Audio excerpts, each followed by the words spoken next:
Welcome to the Intentional Encourager podcast, where each episode brings you compelling conversations and stories designed to entertain, enlighten, and encourage. And now here's your host, Brian Sexton.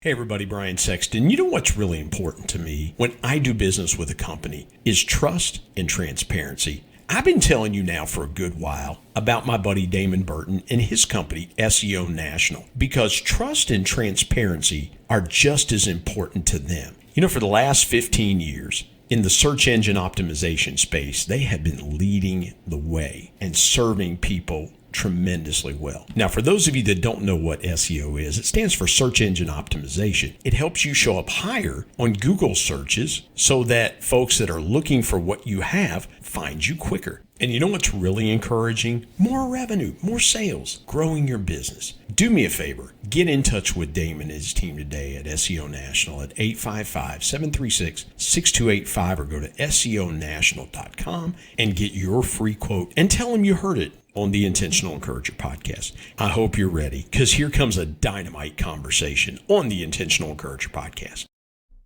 And welcome into the Intentional Encourager podcast. I'm your host, Brian Sexton. Thank you for joining us again today. I have a great guest here on the Intentional Encourager podcast. I have a podcast host, and I love it when I can have a podcast host on, because again, they get the medium, they understand it. And if you're watching on YouTube, Shea's got it. He's got a rocking background. He's got the mic. He's got the headphones. And so, yeah, you know, when podcast hosts show up, they know how to show up. Not that other guests don't show up correctly, but just something different about a podcast host themselves. And it raises my game. And so, again, I have got the co-host of the Pantry podcast, Faith Works Community. And by the way, you can get that podcast wherever you get podcasts. We're going to talk about that and so much more with Shea Watson, who joins me on the Intentional Encourager podcast. Shea, what's good? How you doing? Hey, Brian, man, it's awesome to be here. It's always exciting to sit down with fellow podcasters and just tear it up and talk about how good God is. Yeah. Well, every time I hear the last name Watson, it takes me back to a movie called Coming to America. And I see this guy, I see the guy on there. He goes, "Put your hands together for Mr. Randy Watson." Boy, that takes us back a little bit, doesn't it? Well, and that's what my son and I use. Yeah. Well, dude, that's what my son and I use when something is good and terrible. We call that a Randy Watson, because there's the following scene where the three guys are sitting there and the one guy goes, "That boy good." And Eddie Murphy's character goes, "Good and terrible." Well, I'm Shea Watson. That's the shea butter, and hopefully I'm smoother. Well, yeah, you're not good and terrible. I don't know. Actually, I usually tell people, they go, "How do you spell your name?" I'm like, "Shea butter," and I'm like, "But I'm not that smooth." Yeah. Growing up a baseball fan, growing up a Reds fan, the first thing when I think of Shea is Shea Stadium, the old stadium right, that the New York Mets played in for a long time. So that's what I think of. So spelling came from that, by the way. Really? Yeah. No, but no story like my family was like fans or anything like that. But the spelling was originated out of that stadium. Dude, that's awesome. Hey, let's start here. Okay. With our podcast, with podcasts and things like that. I normally would go in this direction. We'll get deeper into your podcast and your story here in a little bit, but take me through the last almost 2 years as you've been podcasting through a pandemic, like I have been podcasting, because I tend to ask my guests when I'm leading off a podcast, you know, what lesson have you learned in the last almost 2 years as we've kind of walked through this pandemic? I want to start with this question with you, Shea. How have you podcasted differently in the last couple of years through this pandemic?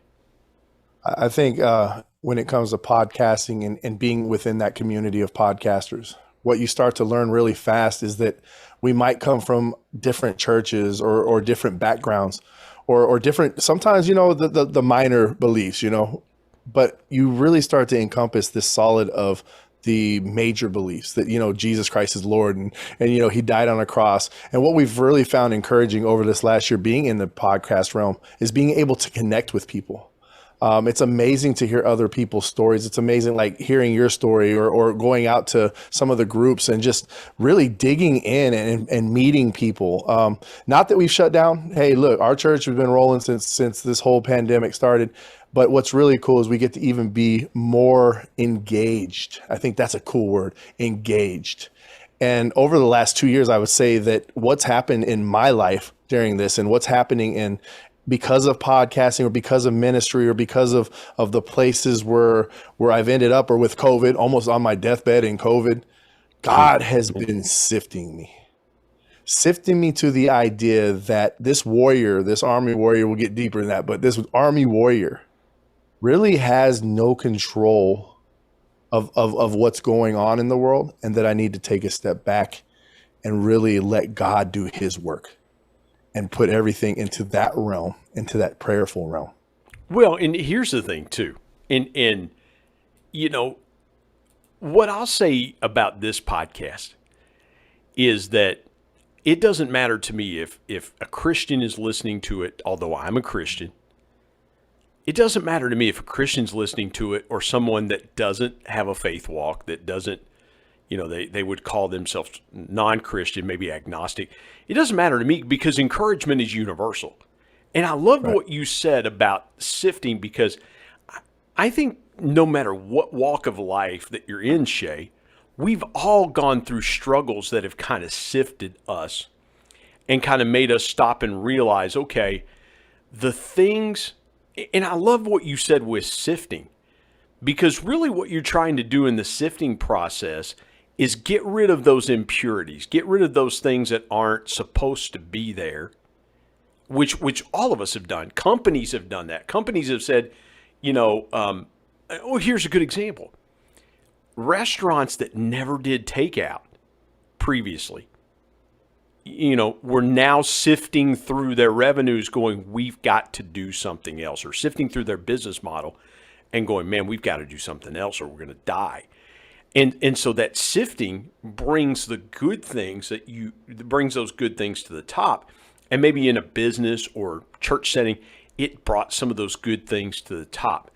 When you think about the sifting process for you, what was that aha moment? Maybe that V8 moment where you said, this is the lesson that I'm really getting out of this. So September, I came down with COVID. I guess Delta variant. I'm so lost on what variants are where and who's getting what. But on day 12, my wife actually looked down, thought I was done. Never ended up in the hospital because my oxygen levels always stayed above 90, but my lungs would just seize. And in that moment of just laying there, like I said, I'm one of those guys that like to mix it up a little bit. You get that, how many years in the military, 30 plus years in the military. And like, you're used to war, you're used to battle, you're used to being the one who puts on the armor and all these things. And I'm laying in that bed and I've got a verse on the board because I was in the second bedroom and we got our prayer board in there. And it was Nahum 1:7. It's like, the Lord is good, a stronghold in the day of trouble, and he knows those who trust in him. And I'm laying there listening to the Bible app 24/7. I'm laying on this bed. I can do nothing. The most I can do is with 103.8 temperature is take myself, I'm trained medic as well, but take myself to the bathtub, put myself in the bathtub, bring my temperature down a little bit. I can barely get there, but I'm doing all of this. I'm checking my pulse ox, checking my temperature. I'm trying to keep it down the best I can. Doctors are telling me, hey, look, when you get work bad enough, show up at the emergency room. And no medications were coming. Wife got online, got some medications to me, but I'm laying there and God's like, I've got this. Mm-hmm. I've got this. And what does that do? It's like what you were saying. It's like, being able to talk with everyone, being able to put yourself aside, humble yourself before the Lord, humble yourself, into a servant's position, and really start to not necessarily, you don't agree all the time, but it's like, let me listen. Yeah. Let me hear what these other narratives are instead of trying to hold my own narrative. Shay, I gotta jump in here because Yeah. I think where I'm fascinated with this, and forgive me for kind of stepping away from the spiritual. I don't want to diminish the spiritual, but here's where my thought is going as you're talking about this. You know what's going on in your body from your training and everything that you know in your career in the military as a medic. You know what's going on in your body. You probably know what the doctor's prescribing. You're probably going, yeah, that'd be the same thing I would probably do if I were in a military hospital, or if I were on, if I were in the war field, I would be, I would probably try to, if I had a soldier that came in with 103.8 degree fever, here's how I would start to treat him or her, things like that. Knowing what you knew, how did you keep your mind from going to the worst case scenario? Because I would think that for me, if I'm laying there and I have a high fever and I have a hard time breathing, yeah, I feel terrible, but I don't have the knowledge you have. I don't know what you know. Knowing what you know, how did you keep your mind in a place of overcoming what you were going through? I think it's just something that's built up over time. You're in the battlefield, you're in the wars. You're, as hospitalized at one point, combat related injuries and PTSD. And you just come to this conclusion, and I've come to this conclusion a long time ago. But now, of course, you say, not to take it away from the spiritual, but also there's a lot of spiritual to that. There's an acceptance of where I'm going. Before Jesus came along, it was like, honestly, I thought I was going to another place. I had my bed made. I was gonna be in the pits of hell. Is really going from no to oh boy. Yeah, oh boy. Yeah. I'm gonna be suffering the rest of my life. Well, yeah, because most people. Well, Shay, most people in that situation realize that when life is coming to an end, if they, let's say they have a terminal illness or something like that, it's kind of like regret. Where am I going? And that's why I say, oh no to oh boy, because the Apostle Paul says to live is Christ, but to die is gain. Right. And the Apostle Paul was like, oh, okay, to be absent from the body is to be present with the Lord. And so the Apostle Paul knew, maybe in his former life as he walked the Damascus Road, as he was holding the coats of people that were stoning Stephen, and he was involved in that, he was probably like, oh no. But now he's gone to, oh boy, because he knew where he was going. Right. He knew where life was taking you. So that's why I said it that way. And I love what you said about keeping your mind in the right places, in heavenly places. Not that you're trying to say, hey, man, I'm so ready to check out of here. Because we're humans, man, right? Because we have families. We love people. I don't want to die. I don't want to go. But knowing that, okay, the ultimate reward for a Christian is that I'm going to get to see Jesus. Or reconnect with, my case, reconnect with my dad. Right. Reconnect with uncles and aunts and grandparents who've gone on to be with the Lord.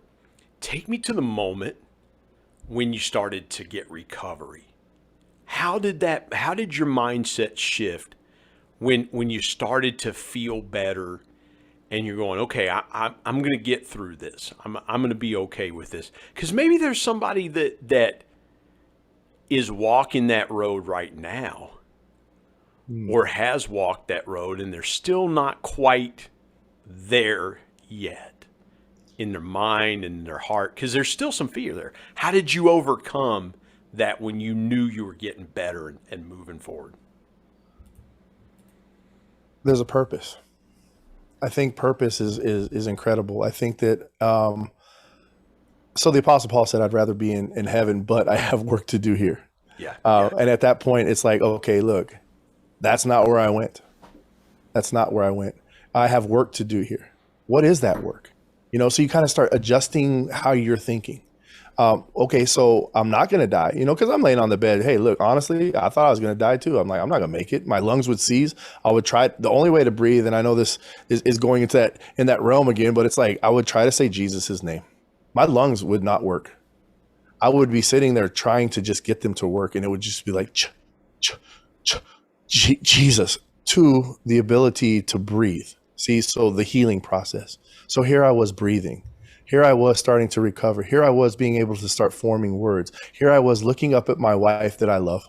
My little 2-year-old baby who comes in and was praying for me here and there. Her mom would ask her, hey, look, go pray for your Baba. And my little girl would be like, no. And my wife was like, why won't she just go pray? She does this. Yeah, but in secret, she would sneak in and put her hands on me, a little 2-year-old, and say, Baba, Lord, heal.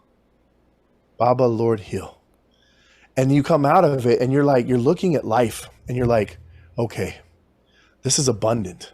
This is abundant living now. This is what God says. He says, I will carry you through. He made the storm be still and the waves of the sea were hushed. My storm that I was going through was hushed.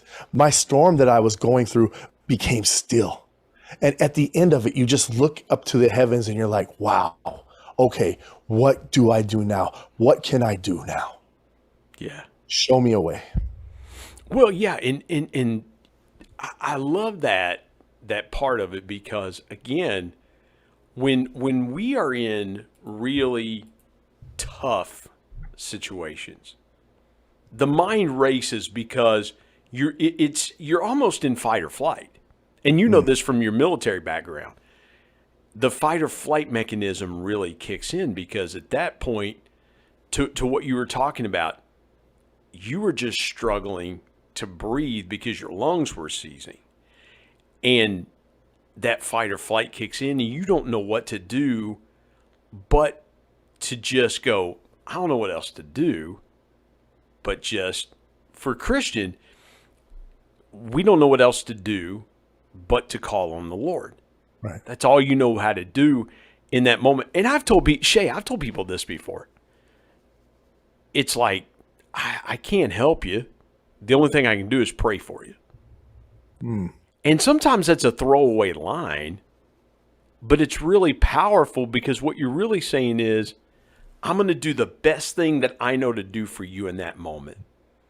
And that's to pray and really seek the Lord. Let's step aside, take a break. We come back. I want to dive more into your podcast, the Pantry podcast with your wife, Michelle. Beautiful podcast. I'm looking at the website here, thepantrypodcast.com. Some powerful guests. And so I want to talk about the power of your podcast and what we're doing here with spreading intentional encouragement. My guest, the co-host of the Pantry podcast, Shea Watson, joining me on the Intentional Encouragement podcast. Shea's also a military veteran, and we'll get into that story here in a minute as well, too. But we're going to step aside, take a break. Come back with us here on the Intentional Encouragement podcast. Back in a moment.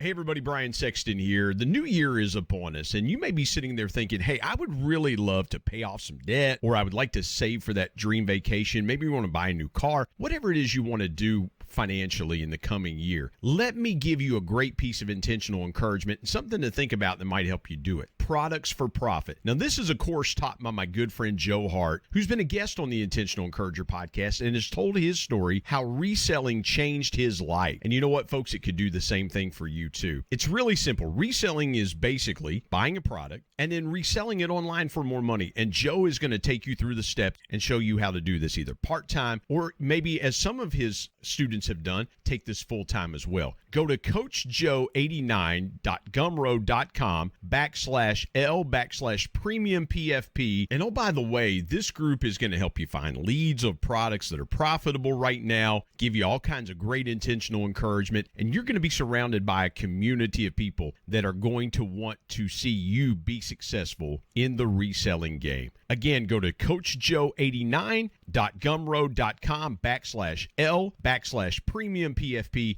and tell him you heard about it on the Intentional Encourager podcast. And now let's get back to more great conversation here on the Intentional Encourager podcast.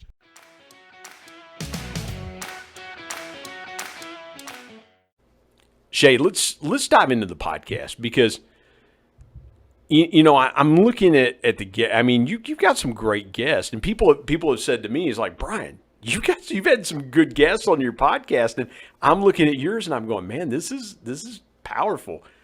Take me to the moment that you and your wife decided to do the type of podcast that you're doing, because it's different, it's unique, it's unusual. Where was that born out of, and how did that ultimately translate in going in doing a podcast like you've done? Pantry podcast was born out of conversations that my wife and I would have on the couch. So she came to Christ in 2014, December. She started going to the church that we go to now. January, I show up. Through different means and different avenues. We start going to Bible study together. We start learning one another. We start having conversations about the Word of God. We start sitting on the couch and just talking about this. I'm going through Bible college. I'm doing all kinds of things, and just getting closer to the Lord, because I think that sometimes when you hit rock bottom, you hit the rock of salvation, and then from there you learn, wow, I can't go any lower than I was. And he's just going to keep carrying me. And so conversation, my wife and I, we just love to have conversations. And so one day she comes in the kitchen, and I think this was January of 2020 actually. And she's like, we should start a podcast. And I'm sitting in the kitchen. I mean, look, I'm men's ministry leader. I'm like life group ministry leader. I work with the pastor beside the pastor in the church. I mean, I'm working in Kenyan missions. I'm doing all kinds of things. And she's like, I know it's a lot, but just pray about it. And so we're sitting there, we're talking about it, and I love the kitchen. The Pantry podcast, we hardly say an analogy about food. It's the funniest thing. But I'm sitting in the kitchen and I cook. I love to cook. And so we would talk while I'm cooking, or we'd sit on the couch and talk while we're cooking. So she's like, we should just take this on air and start just talking about the Bible, talking about the encouragement, maybe challenge a little bit to ourselves, especially to look in the mirror and say, hey, how can I be a brighter light? How can I bring truth to the Word of God and really show God for who He is? And so I'm sitting in the kitchen as I'm cooking, and she's like, I wonder what we should call it. And I'm like, the Pantry podcast. And then, of course, the analogies start to fly. It's like, ooh, what's in your pantry? What's in your heart? Is it spiritual nutrition, or is it junk food? And so that is how the Pantry podcast originated. And then from there, it's just been a prayerful, nonstop. We do seasons. We put in our little Rolodex the guests that come into play with our different seasons. And we just really keep it in the Word. And we just love the conversation. I love sitting next to her. Usually you can see double of us on the screen. And, on our YouTube channel, we went live this year, so you can really see it more. And she sits next to me, and I just love looking over at her and just talking about, the Word of God and how good He's been, in our lives and the people that we have on the show. And it's just amazing. We just love people who have a story. We're kind of like your podcast. It's like, we just love those stories where people are like, man, I overcame. My identity is no longer in the world, but it's in Christ. It's no longer I, but Christ who lives in me. And because I had an identity crisis, I had, I hated me.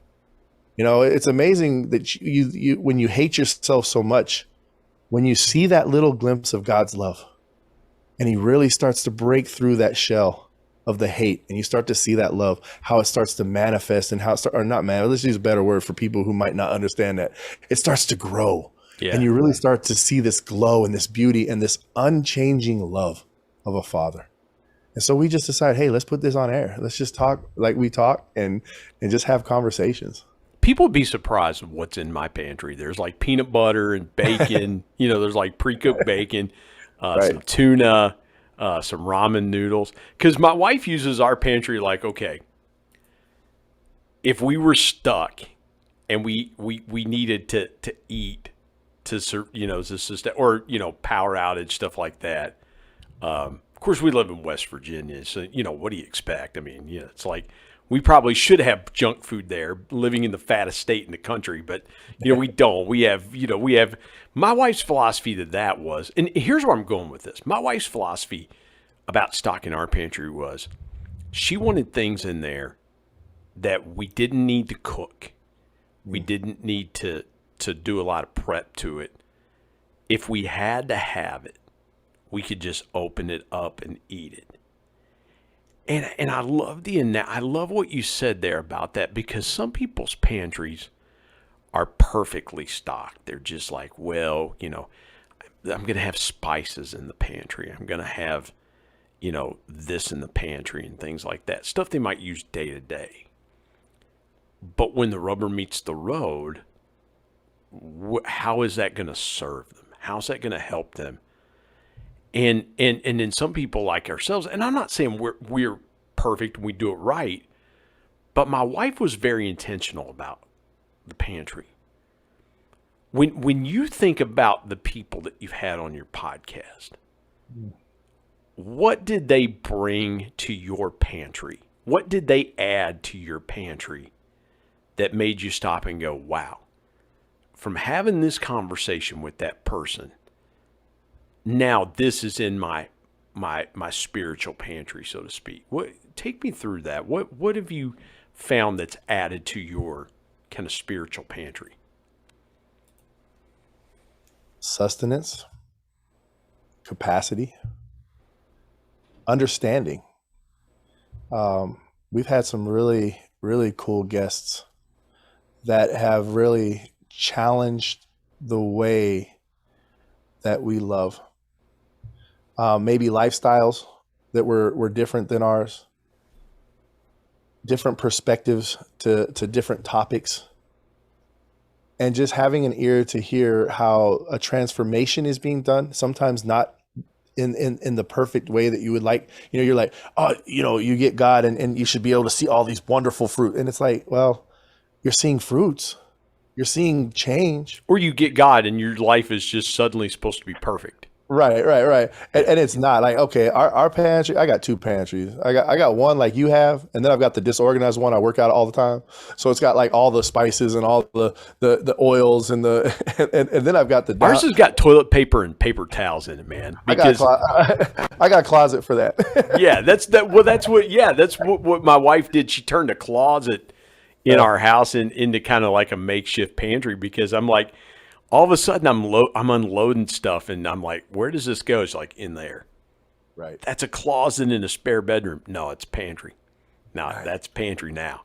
And so when I need to go run and get, dude, listen, that's where we keep water enhancers. We keep mints. We keep sweetener. I like stevia. So I'm telling you, there is just so much. But you know what? I love where you're going with that, because every guest, whether it's this podcast or the Pantry podcast, leaves a little something in that pantry that just adds to it. And then I find myself, and Shea, I don't know if it's like this for you, but I find myself thinking back to episodes that I've recorded, and something that was said, I'm like, I remember that. Like, that's something that somebody left. And we're, as we record this, we've officially released 188 episodes. Unofficially, with some bonus episodes, we're well over 200 episodes. And you sit there and you go, how much different would my life be if this medium hadn't come about? Where is the next for the pantry? What do you see you got? Let me stop myself here. Let me ask you this way. Give me one or two people that you really would love to sit down and have a conversation with on your podcast if you could. Oh boy. That changes all the time. Doesn't it though? Yeah, I mean, it really does. There for a while is Vody Bokum, and then I'm like, well, okay. It's like maybe not. But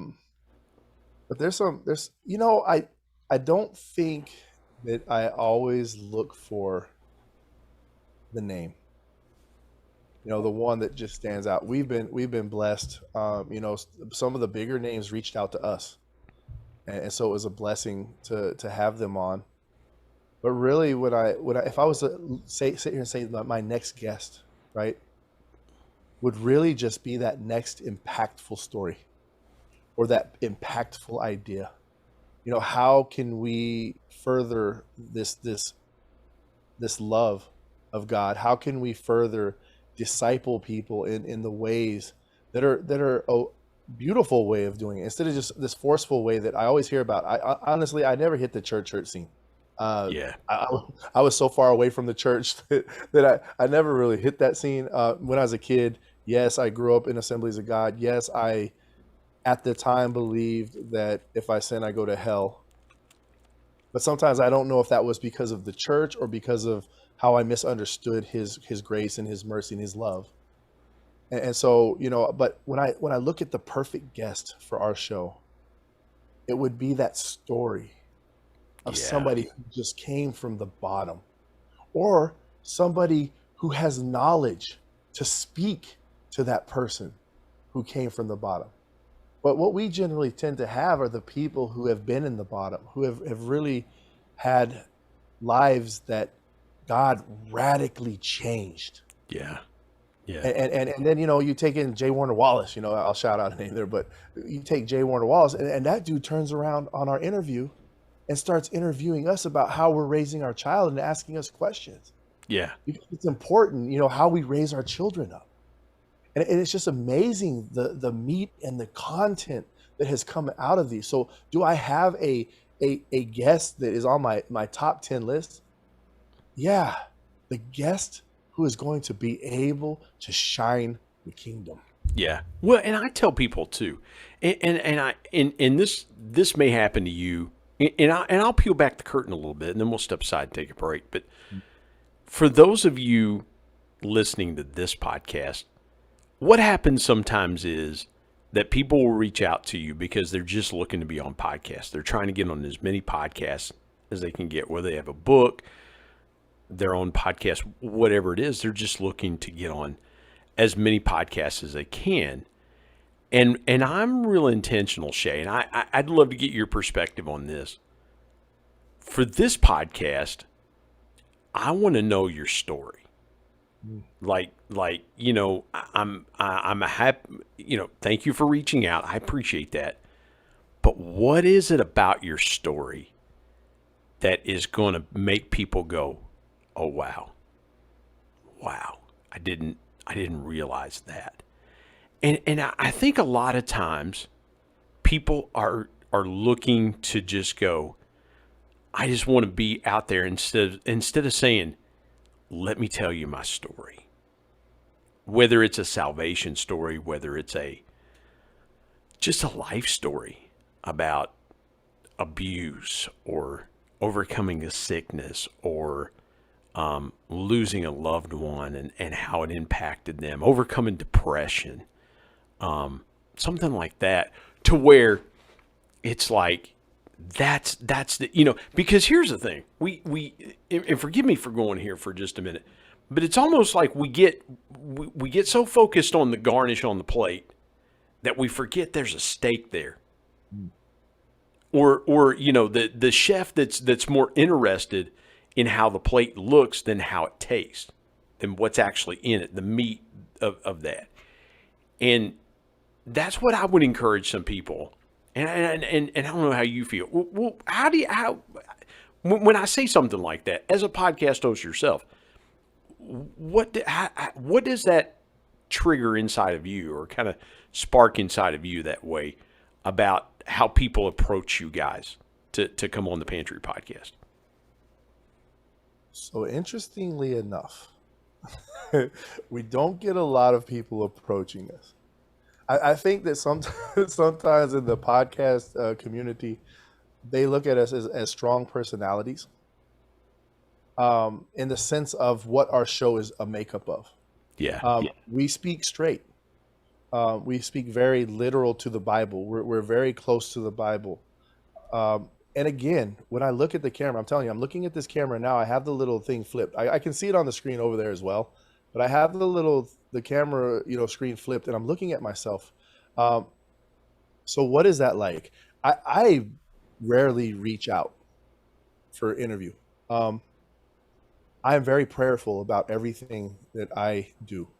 I read through the CPA. I read through, these different platforms of podcasters and people looking for guests. And I would hope that that would be the heart behind people who want to be on a show. God used me, and God, where do you want to use me? Yeah. So we're very intentional. I love the word behind you, intentional, because we just came off of our life group year, and we do a word of a year. That's kind of our baseline. This year's obedience. Last year was intentional, Mm-hmm. and I want to be intentional. If you're coming on the show, I want to hear your story. I don't want the promotion of a book is awesome if you got a book coming out, but we're going to be prayerful about it. So when people they do reach out, and we look at it, and we pray about it, and we go in and we dig in and we see, but we're very intentional about our show. Even, not to throw it out there, but you even asked, and it's like, well, I'll sit down with you and let's see where you fit in. Where would you come into a season? Because I want God to be in control of the season. And I think I want God to be in control of what show I go on, or what show my wife interviews on, because we're not going for the 1,000 or even the 10,000. We really went into this for the one. Yeah, If one person could, and when you look at my story, and it's like broken home, molestation, identity crisis, all the way through military, combat, PTSD, lost, miscarriages and birth, like my ex-wives, addiction. You start looking at all of these things that have built my life in the world to when I turned 41, and it just changed everything. And you look back and you're like, you know what? I touch a lot of avenues. Yeah. I don't like to talk to all those avenues every time. I think I sat down once with Rodney on oh gosh, well, I can't. I'll come up with it, but on his podcast, Breaking Daylight, or one of those, and it's like I had to go through my whole story, and it was a long episode, and it was like, but I can touch on these things. And really, when you boil it down, I had an addiction problem. I had addiction to women, addiction to drugs, addiction to needing to be encouraged, or needing to be told I was doing good. And at the end of the day, 41 years into my life, I realized I don't need that. I just need one thing. And so my identity crisis became healed, because it was no longer I or the world identifying me, but it was Christ who was identifying me for who I was. And I think that's important to get out there to people.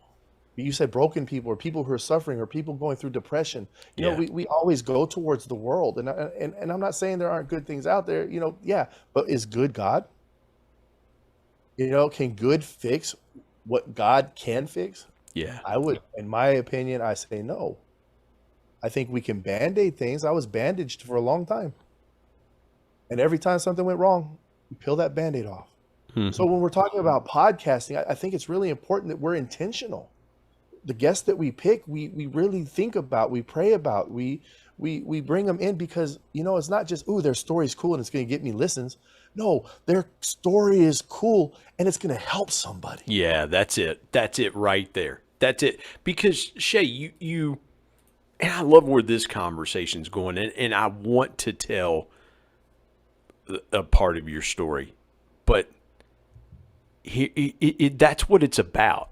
It's about what happens when someone is listening and they hear the story and they go, I've walked that road. Because there's immediately there and I said this in my book, and I'll refer back to it, and it's the one line in my book that I always say: people buy connection before they ever make a transaction. And when people feel connected to something, they turn the radio up, right? They could be listening to the radio, they could be listening to a sports talk show, they could be listening to a podcast, but when something connects with them, the first thing they're doing is they're cranking that volume up a little more. Now you got my attention. As that person continues, oh, yeah, I know what that's like. They talk a little bit more, oh, man. And maybe somebody gets emotional because they remember where they were in that moment as somebody's telling the story, and they go, yeah, for me it was this. For me it was that. For me it was something else. So, man, I love that. I've got to be mindful. I've got to be respectful of your story. And I want to save room and space to do that. Because this is fascinating. We could talk about this all day long, but I would be doing the listeners a disservice if we didn't hit on some of the highlights of your story. We will do that. Shea Watson is my guest, co-host of the Pantry podcast. Come back because Shea's going to tell part of his story here on the Intentional Encourager podcast. You come back in just a moment.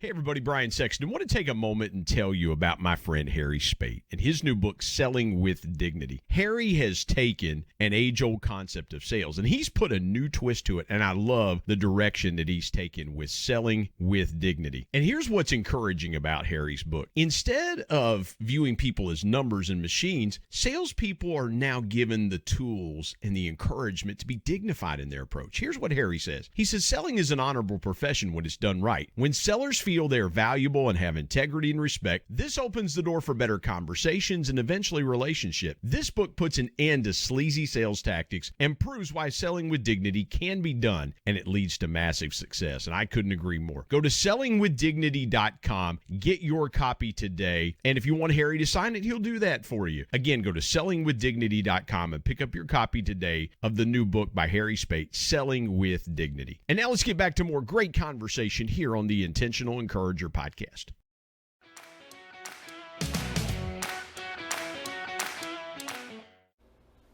Shea, listen, man, we've had some dynamite conversation, and I've loved every minute of it. But again, I'm going to feel like I missed it if we didn't dive into your story. And you mentioned it before the break, some of the things that you've gone through. I don't want you to take me through the lowest moment of your life.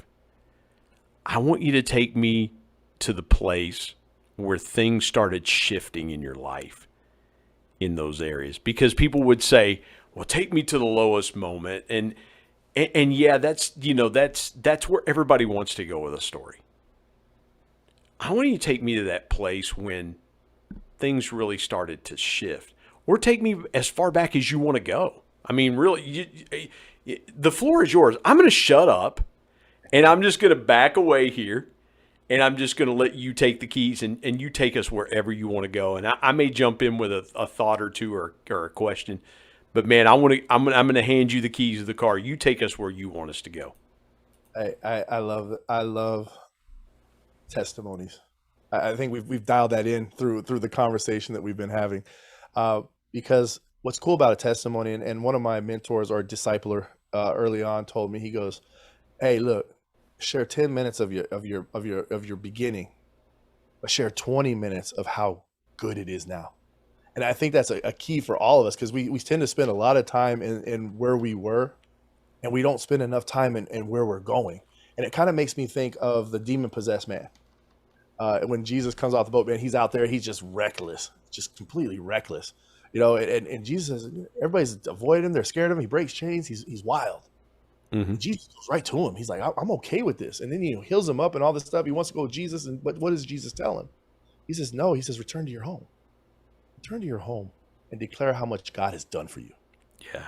And I love those where that leads. And so where was my turning point?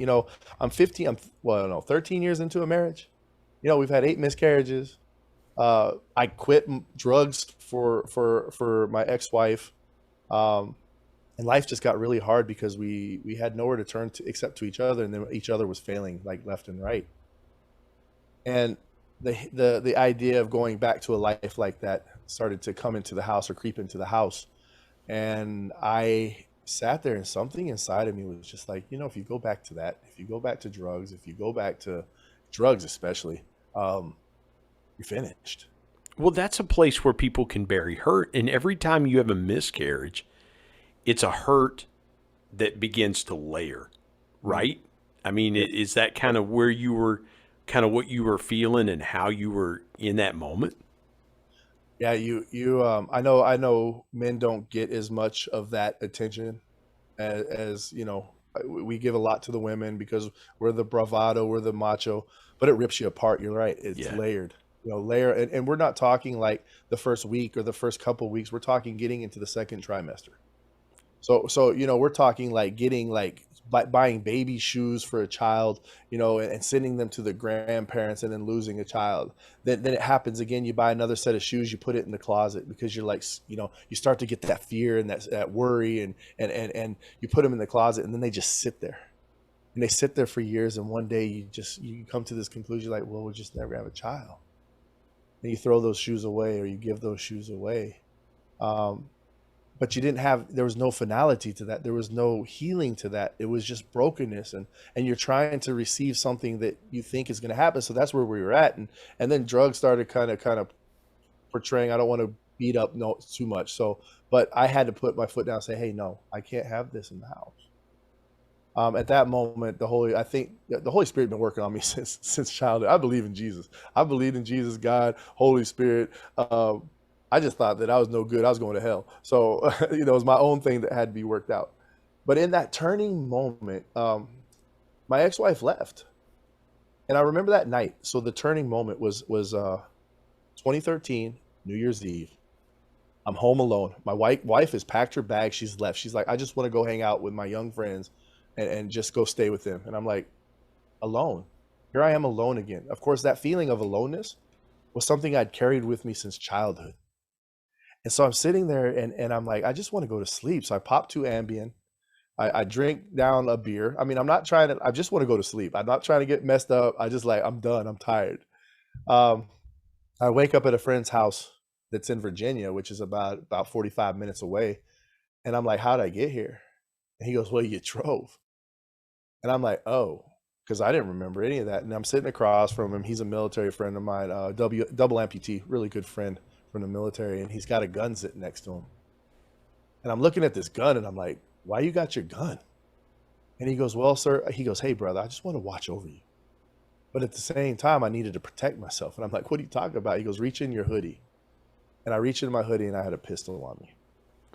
But my friend sat there all night vigil, watching over me. And I told myself, like, here I'm telling my wife at the time, I don't want this stuff being brought in. I don't want a dependency. I don't want to turn to something. And yet, what did I do on New Year's Eve? I take 2 Ambien. I just want to be done. And so I wake up that next morning. It's New Year's Day. And I'm like, I go home. I'm feeling like I did it again. And so I open up a laptop. And my mom, they're praying for me. My dad's praying for me. Everybody's praying for me, that I would find a relationship, that I'd really find this relationship. I open a laptop and I'm like, I've done it every other way. I hit rock bottom. My wife left me. I'm sitting there like just lost. And something says, open this laptop, find a church that's close enough to you that if your car breaks down, you can walk or take the bus, but you can get there. And I found the church that I'm in now. So to me, I've always described it as hitting rock bottom, but landing on the rock of salvation. So landing with Jesus Christ, like landing into a relationship with something that never changes. And that was the turning point. It was in January 2014. Of course, everybody, hey, look, you make these decisions. And by February, I'm in Kenya, I'm in Africa, I traveled a lot. And I'm over there with the same friends because, you haven't changed your friends up. Your friends that party, your friends that have fun, methamphetamines were in the scene now. Here I was in Kenya hitting the meth. I'm overseas getting high off drugs. And I'm telling you, it was a wrecking ball to me. As I'm flying back from Kenya, I'm just like, I think I'm at my most broke. So broken was January. Most broke was the end of February. And I got to ask you, Shea, can I jump in? I got to ask you this. It's amazing that you take 2 Ambients, you drink a beer, and you don't remember how you got there, but you drive 45 minutes to a friend's house, and you've got a pistol in your hoodie, and you don't remember any of this, and your friend's describing this to you. As you look back now, what emotion takes over first? Is it bewilderment that how did I pull that off? Or is it fear of something really bad could have happened? Or is it just overwhelmingness that when I had that kind of moment, a guy that had his own problems was watching over me and being that kind. Because I can't imagine. I mean, there would be a myriad of emotions that would come. As you tell that story, what's the first emotion that hits you as you relive that moment? Shame. Shame. Mm. You're waking up in front of somebody that you have mutual respect for. Granted, your brother, your brothers, but they're seeing you at your weakest when usually they see you in your strengths. And I think it also, I not at the time, I would never think of it at the time, but I was also, in some ways, I felt, oh boy, it's like when your friend watches over you and you're just sitting there in awe almost Mm-hmm. that he would care enough not to just throw you out, push you out the door. There's several Christ moments or reflective moments in my life where I was received when, man, most of the world would have rejected. And here he was in this moment and he was receiving me. Now the shame comes in and thankfulness comes in and gratitude comes in for what he's done for me. Embarrassment comes in. Amazed that you're right. I didn't kill somebody or end up in a concrete barrier or a wall. But also in that moment, and really because it's a changing moment, it was like, I can't do this moment. I don't have it in me to fix this. I have no strength in this. So how does a military man, a career military man, come to terms with that? Because in the military, you're trained to know what to do, even in the most hostile, aggressive, life-altering situations. Like there have been guys on this podcast that were military people, and they've taken me through those moments in battle. One comes to mind, Pasha Palanker, steps on an IED, and he's like, I land 15 feet away. I've got all my arms and limbs, but I didn't realize I had a TBI. Another friend of mine, Eric Konovalov, walking me through that. Even a man who is the oldest living Congressional Medal of Honor recipient. And he's taken me through the moment at Iwo Jima where he's got I'm sitting in the room with him, he's got flamethrower. All of you guys have something in common, is that you're trained for moments of every piece of chaos that can surround you surrounds you. And in this moment that you're describing to me, you're like, I can't do this anymore. How does that come into play when your training for all those years in the military says, man, soldier, get your stuff together.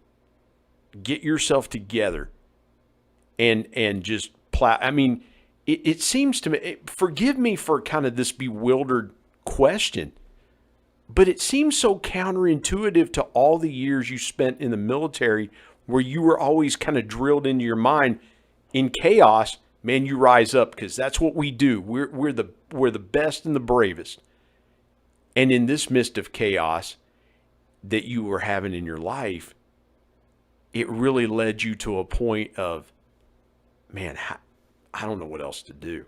Does that seem to you, as you look back on it, the conflict of the life that you had lived professionally and the life you were living personally? I hope I asked that question right, because that's what's bubbling in my mind as you're telling this.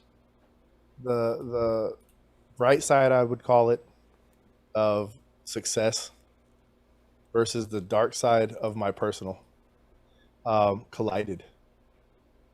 And I had to come to that truth pill, and it hits you, and then of course you know, as I started to say, I fell again in February because obviously, truth pill hit me. I hit that bottom, and yet I think I still do some to this day. I hold those moments where I'm in control. Like I think I'm giving God control. Like, here it is. I'm humble. I got to drop my pride. I've got to get better. You know, I've got to put all that training aside, and there's just some things I'm going to fail at. Mm-hmm. And then all of a sudden you start finding yourself taking control again. And it took another breaking to where I finally, in that moment in time, it was like I said, there was a breaking, and then there was a super breaking. And in that double down breaking after February, I literally came to the conclusion that I can't do this. I mean, I just could not do this. I had to give everything complete control, which, oh my God, complete control, giving complete control to anyone outside of myself. Back to the sifting on the bed. Obviously, I'm still learning because God's like, you keep telling me you're giving me this control, but I keep finding you in my business. And I'm like, okay, sift again. It takes a lot because we're actually taught that way. Like you said, we're taught to, raise our chest up, handle anything, be able to do anything. Even going through the psychiatric part of my life, the PTSD, the delusions, the nightmares, that was a difficult thing to do. And I hit it well. I hit it really well until it got to a point where I was putting my own soldiers at harm in combat because I was reckless in the sense of no fear, no anything. So you just all of these constant breakings. And when you look back at it, God was actually bringing me to a point because he knows us. He knows us better than we know ourselves. And he brought me, I call it, I'm stubborn. Sometimes he takes a baseball bat and has to smack me in the head. I'm kind of that type. Yeah. And he took some really good swings. Yeah. Right. He took some really good swings at me and finally knocked some knowledge into me that, hey. And so in March, I got down on my knees of 2014, and I just looked up and I said, look, I'm yours. Whatever that looks like, I know there's going to be ups, there's going to be downs, there's going to be challenges, things. And in that moment, he took some things away from my life that were demons. PTSD gone. I haven't had a delusion, nightmare, flashback since. Praise God. Amen. Pornography gone. Like in a heartbeat, just no desire. Drinking, alcohol, drugs gone.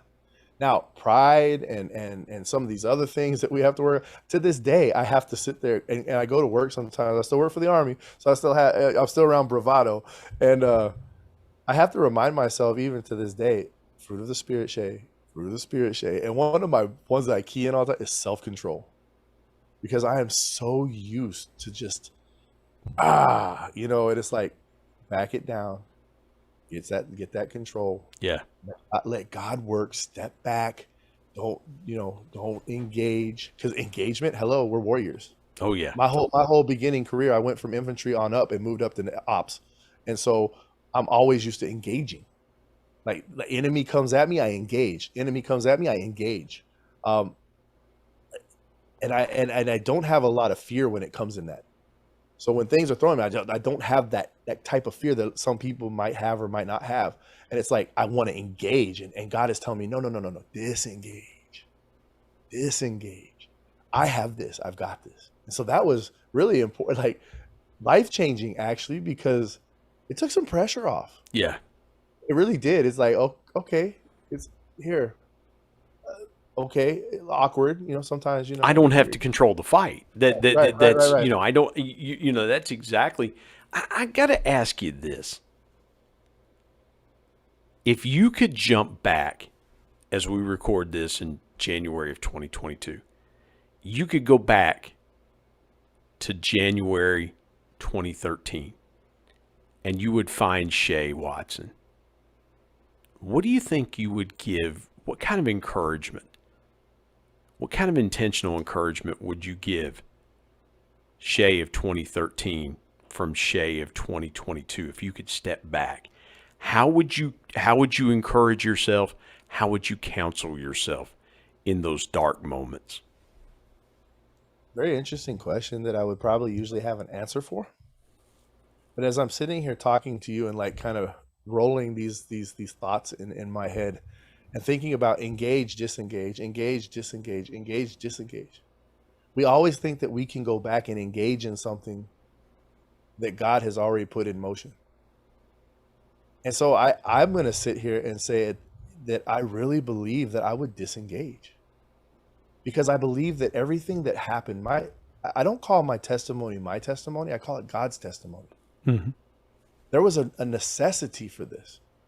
I had to be, there was another time I'm sitting in my apartment, I'm coming home, I'm listening to Jeremy Riddle's Sweetly Broken. I also sing, so I love music. I'm on the worship team, and it's just so awesome. I love to worship. Obviously, worship is my worship. That's what the shirt says. But and I'm listening to Sweetly Broken. I come into my apartment. This is after like complete submission to God and saying, God, I just can't do this. And it's talking about being sweetly broken, and those two things never went together for me. Mm-hmm. If you're broken, you suck. To put sweetly broken in front of that, hold up now. This is something really good. So you and I are two totally different people. Because at our church, I play keyboard. Uh-huh. And there are times that as they're singing, and I'm bearing down, I'm looking at the keyboard, make sure I'm hitting the notes right. But there are times that I'll look in the balcony. I'm like, okay, who's in the balcony? My like kind of like ADD kind of kicks in. Like, okay, who's in the balcony, or where's my wife sitting, or where's it kind of breaks that. It's not that I'm not engaged in the worship. I'm just I'm focusing on the chords I got to play, and where we're going next, and I'm listening to my drummer, I'm listening to my bass player, and I'm just like, there are times that I just got to disengage. We talk about engagement. There are times I just got to disengage. Like, yeah, I need to just kind of look around a little bit. Like, oh, cool, so and so's there, and then kind of middle note, like, I had to make sure I see him after church or see them after. That's I don't know why that triggered what. What's that? That's amazing capacity. So I don't know what made me bring that up. I guess you were talking about being so different. Yeah. To be honest, we're not so different. Here's the reason. So I run around church because I help pastor. I pretty much I fill in where it's necessary, and so I am always like boom, boom, boom, boom, boom, boom, boom, boom, boom. Like I have that same problem, organization, and like it's got to be and I'm constantly thinking about different things. Worship is the one place that something shuts down, and I don't even know that they're there. Like I feel so alone on the stage, but it's a cool moment in time and space where I get to just shut down for a minute because my mind is constantly going as well. Yeah. So we're not really that different. It's just that I found that one place where my mind ain't just going 100 miles an hour. Like, okay, what am I gonna do? What am I gonna do? Oh my gosh! Or I gotta talk to him, or I gotta see him, and it's just like so blessings. It's like it's a blessing. Yeah. There were a couple of Sundays that I was helping my pastor, like you, helping do some different things. I wasn't playing. They were like, "Hey, we need you to do." My pastor was like, "I need you to do a couple of different things." And my watch that I wear to church is a hybrid smartwatch. And so I'm syncing it up the next morning, and it's like I look and it was like 15,412 steps, and I'm like, oh my word. Like I literally walked like 3 miles just doing stuff at the church, and I can totally empathize there. I got to ask you this, Shea, as we bring this conversation to a close, because I want to be respectful of your time and the audience's time, and I've so loved this conversation, man. This has been so good. I want you to share with folks out there your biggest piece of intentional encouragement. Sometimes we have to sit back in the brokenness, and we have to recognize that we don't have it all together. I know that's like against the norm. It's like we're born to sit there and make people believe that we have it together. That's that story, even going into Sweetly Broken and laying in the entryway of my apartment crying, which isn't my thing. I mean, crying isn't always the jump through for me, but just Mhm. sitting there and really recognizing that it's okay to be in that position in that moment. There's a reason. There's a purpose. And then coming around the corner to a kitchen that honestly all the dishes had fallen out of the cabinets. I don't even to this day know how that happened.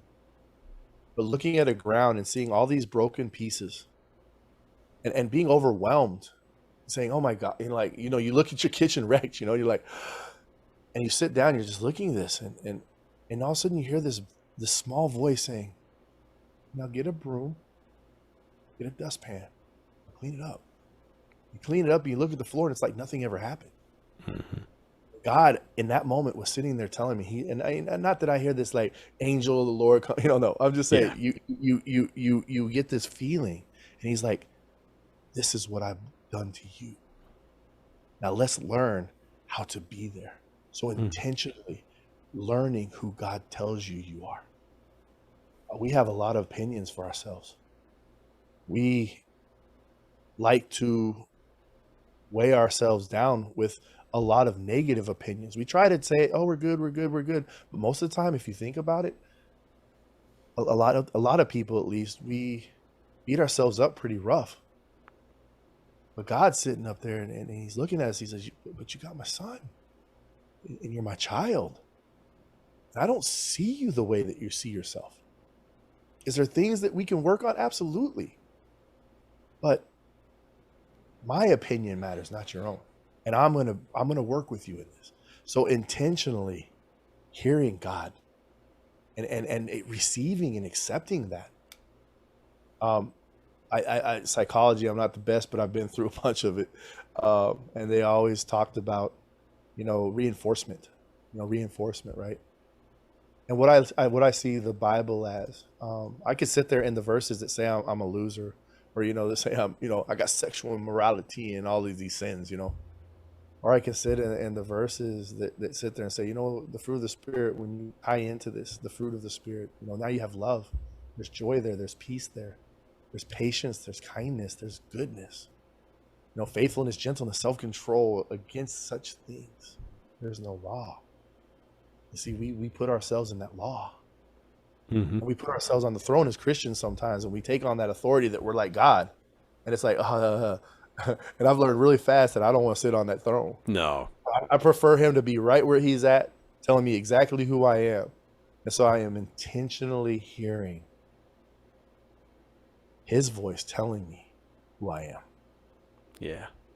That is so good, man. What powerful intentional encouragement, because again, no matter where you walk, no matter what you do in life, you're not defined by other people's definition of you. Right. You and God get to have that choice. And so, man, I love that. Tell folks how they can find you, find your podcast, connect with you guys, get your resources. Man, I know they're going to want to connect with you. Awesome. I always say that. I don't know why, old school maybe. www.thepantrypodcast.com. We're on all the platforms, Spotify, Apple. We are on YouTube now. Look up the Pantry Podcast or the Pantry Podcast on YouTube. And basically our website will get you everywhere. You get out to the pantrypodcast.com and it will take you to our support page. When I say support, who we're supporting, our Kenya support, feeding the hungry in Kenya right now, and just loving to get out there and just have these episodes that encourage people. And that's the easiest way, though, I think, is just the website. Man, that is so good. Go to the Pantry Podcast, ThePantryPodcast, thepantrypodcast.com. Shea Watson, man, this has been so good. Thank you for joining me today on the Intentional Encourager podcast. Oh, man, it's been a pleasure. Thank you, Brian.